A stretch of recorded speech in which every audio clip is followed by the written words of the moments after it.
মন্দিরের ভেতরে ঢুকে রহস্যের সমাধান করছে অগ্নি আর কথা। সম্পূর্ণ জানতে ভিডিওটিতে একটি লাইক করে প্রথম থেকেই দেখতে থাকো। গল্পের শুরুতেই দেখা যায় অগ্নি আর কথা মন্দিরের ভেতর ঢুকতে চাইলেও মন্দিরের ভেতর ঢুকতে দেয় না মাধব। যক্ষিণীরা বেরিয়ে এসেছে বলে চিৎকার করতে থাকে। অগ্নি তখন বলে, আরে মশাই থামুন তো, কোথায় যক্ষিণীরা বেরিয়ে এসেছে?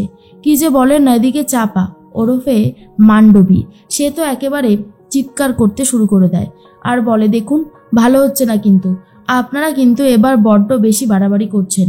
এরপর যদি যক্ষিণীরা বেরিয়ে এসে আমাদের গ্রামের মানুষদেরকে অ্যাটাক করে তখন কি হবে? তখনই মাধব বলে, সত্যি কথা, আপনারা শহুরে মানুষেরা এখানে এসে আমাদের গ্রামের মানুষদেরকে তো দেখছি বিপদে ফেলে দেবেন। লেখালেখি করার নামে এখানে এসে এসব করলে কিন্তু ঠিক হবে না। তখনই অগ্নি বলে, এত বড় কথা, তাহলে তো এবারে ভেতরে যেতেই হবে আর এই রহস্যের সমাধানও করতে হবে। এই চল তো সবাই। তখনই পুলিশও চলে এসেছে আর বলে, গ্রামের মানুষ এতই যক্ষিণী করতে থাকে যে আমরা ভেতরে ঢুকতে পারি না। কেমন যেন একটা পরিবেশ তৈরি হয়ে রয়েছে ভেতরে। অগ্নি বলে, আজ আমরা সবাই ঢুকবো। মাধব মনে মনে বলে, না, এইভাবে তো আটকাতে পারবো বলে মনে হচ্ছে না। বেশি আটকাতে গেলে সন্দেহটা আরও বেশি বাড়বে, বই কমবে না। এর মধ্যেই কথা বলে, পাচক মশাই বলছি ভেতরে না গেলেই কি নয়? অগ্নি তখন বলে, না, আমি ভেতরে যাবই, আমাকে কেউ আটকাতে পারবে না। দেখ, সব থেকে বড় কথা, ওরা আমাদেরকে এত বড় একটা কথা বলল যে আমরা আশায় নাকি উৎপাত বেড়েছে যক্ষিণীদের। কে এই যক্ষিণী আর কি বা চায়? আমি সবটা জেনেই আজকে ছাড়বো। এরপরে আস্তে আস্তে মন্দিরের ভেতরের দিকে রওনা দেয়। আর তার মধ্যেই মাধব বুঝতে পারে এদেরকে আটকানো সম্ভব না। চাপাকে ডাকে আর বলে, দিদিমণি আপনি এদের সাথে ভেতরে যান, দেখুন সব ঠিক আছে কিনা। তখন মান্ডবী বলে, হ্যাঁ আমি এক্ষুনি যাচ্ছি। এর মধ্যেই কথা চারিদিকটা দেখতে থাকে আর বলে, বাহ, ভেতরটা তো বেশ অন্য রকমের। এর মধ্যেই কথা তখন বলে, এগুলো এগুলো এখানে কি করছে? আর এই মূর্তিটাই যেন মনে হলো এই সাইডে ছিল, কেমন যেন অদ্ভুত একটা লাগছে।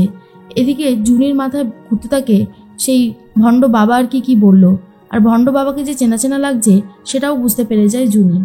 তখনই অগ্নি বলে, কথা কোথায় গেল? এরপর কথা ভয় পেয়ে চিৎকার করতে থাকে আর তখনই অগ্নি গিয়ে বলে, কথা কথা কি হলো তোর? এই জন্য বলেছিলাম আমাকে ছেড়ে কোথাও যাস না, দেখলি তো। এর মধ্যেই মাধব বলে, এই জন্য আমি সবাইকে সাবধান করছিলাম, কেউ তো আমার কথা শুনলেন না, দেখুন দিদিমণির কি অবস্থা হলো। তখনই অগ্নি বলে, কি দেখে ভয় পেয়েছিস তুই? আসলে ভেতরে মূর্তিগুলো এমনভাবে রাখা ছিল যেন মনে হচ্ছিল মূর্তিগুলো অনেক রয়েছে আর এদিক ওদিক করে ঘুরছে। কথা সেই জন্য ভয় পেয়ে গেছে। এরপর অগ্নি বলে, আমরা আর এখানে থাকবো না, এখান থেকে চলে যাব আর সবাই ফিরে যায় নিজেদের ঘরে। অগ্নি তখন বলে, ব্যাপারটা কিন্তু বেশ ইন্টারেস্টিং, তাই না? মন্দিরটা এত বছরের পুরনো কিন্তু ভেতরটা বেশ অন্য রকমের।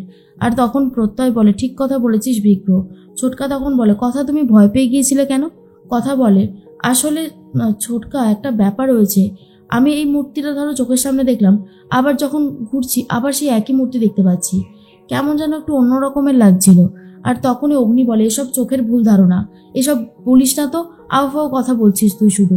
তখনই কথা বলে, আমি কোনো আউফাও কথা বলছি না পাচক মশাইকে কি করে বোঝাবো, তেনারা তো এরকমই করে শুনেছি। এরপর ছোটকা তখন বলে, আচ্ছা ঠিক আছে, সবাই শান্ত হও আর ঘুমিয়ে পড়ো। জুনি তখন সকালবেলায় বায়না করতে থাকে আবারও মন্দিরে যাবে, কিন্তু কথা বলে, না, ওই মন্দিরে যাওয়ার কোনো দরকার নেই। দেখ, আমি বারণ করছি, আবার যদি কোনো অঘটন ঘটে তখন কি হবে? কিন্তু জুনি ভাবে ওই মন্দিরে গিয়ে এই রহস্যের সমাধান আমাকে করতেই হবে। আর মাধব এবারে ভাবে অন্য রাস্তায় এদেরকে আটকাতে হবে।